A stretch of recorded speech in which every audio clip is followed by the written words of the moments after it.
Hello, myself Dr. Nitin Gupta, Director ASMI Fetal Medicine and Imaging Clinics, Jaipur Vaishali नगर। आप सबने IVF के बारे में बहुत कुछ सुना है, कभी फीटल मेडिसिन के बारे में सुना है या सुना भी है तो what is it, why it is important? See, IVF से हमें कंसेप्शन तो मिल गया, लेकिन हमको उसे एक सेफ आउटकम में डिलीवर करना है।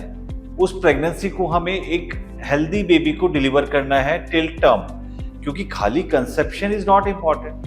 अगर हम वो डिलीवरी पूरा लास्ट तक नहीं ले जा पाते हैं, टाइम से पहले अगर डिलीवरी हो जाता है और हम अपने गोल पे नहीं पहुंच पाते हैं, तो then entire thing is not useful for us. So there comes the role of fetal medicine, not only for IVF, any precious pregnancy or any pregnancy where we are dealing with any sort of high risk, or even if it is not high risk, because every pregnancy is precious, right? So from the very beginning, जब अपन ने sure किया कि भाई अपनी pregnancy आ गई है, जब हमने घर पे टेस्ट किया, पीरियड ओवरड्यू हो गया या IVF में अपना बीटा एसएचजी पॉजिटिव आ गया है, we wait for 6 weeks or so and then we do first scan to determine whether pregnancy is at the right place in the uterus or it's not in the uterus, right?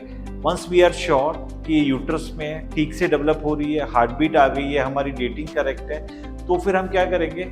फिर हम जाएंगे सीधा anti scan के लिए। और IVF conceptions में कभी कभी हम लोग बीच में भी इस चीज को मॉनिटर करते हैं, क्योंकि IVF कंसेप्शंस में बहुत सारी मेडिकेशन चलती रहती हैं। कभी कभी हम सुनते हैं कि थोड़ा ब्लीडिंग था, सबकोरियनिक हेमरेज था, तो इन सब को मॉनिटर करने के लिए IVF कंसेप्शन में कभी कभी हमको 12 वीक से पहले भी स्कैन को रिपीट करना पड़ सकता है। Now when we reach at 12 week scan, why it is important and why we need to get it done by a good radiologist who is expert in fetal medicine.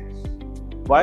Because this scan not only gives us the idea about the anatomy at 12 weeks for the baby, along with that it also gives idea whether mother is going to have preeclampsia in the later gestation or not.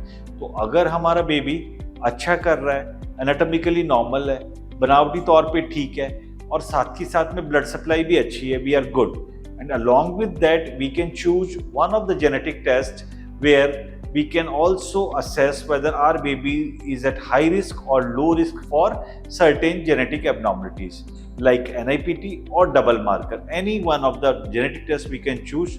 Definitely NIPT is far superior in comparison to double marker. Once we are done with it, we got the result, suppose we are in the low risk zone, then usually we need to see you at 20 weeks for a anomaly scan.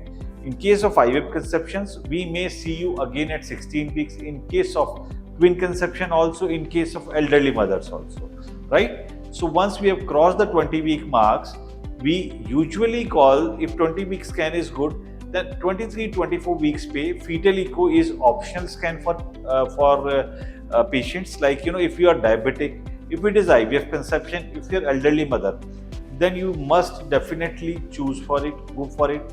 And otherwise, if you are young and, you know, single baby and it's everything fine, you may or may not choose the fetal echo. Later on, when we reach around 28 to 30 weeks, we need to again assess the growth of the baby, whether baby's growth is as per the gestation or not. In case if it is delayed, if it is growth lag, then we need to monitor you frequently. Otherwise, if growth is good, then you know, depending on your doctor, they may see you at monthly interval or maybe 6 weeks or every 2 weeks. It all depends on your clinician, your obstetrician who is going to deliver you. So roughly, fetal medicine, you know, gives you a very, very precise idea about the health of your baby inside the womb, whether this is developing in a normal pattern, and ensures a good fetal outcome, a safe delivery, so that, you know, we can have a healthy mother and healthy child at the time of delivery. So that's the entire idea about fetal medicine. So whenever you are pregnant, try to reach for a scan to a fetal medicine clinic for a good outcome. That's it. That's the entire idea about the fetal medicine. Thank you.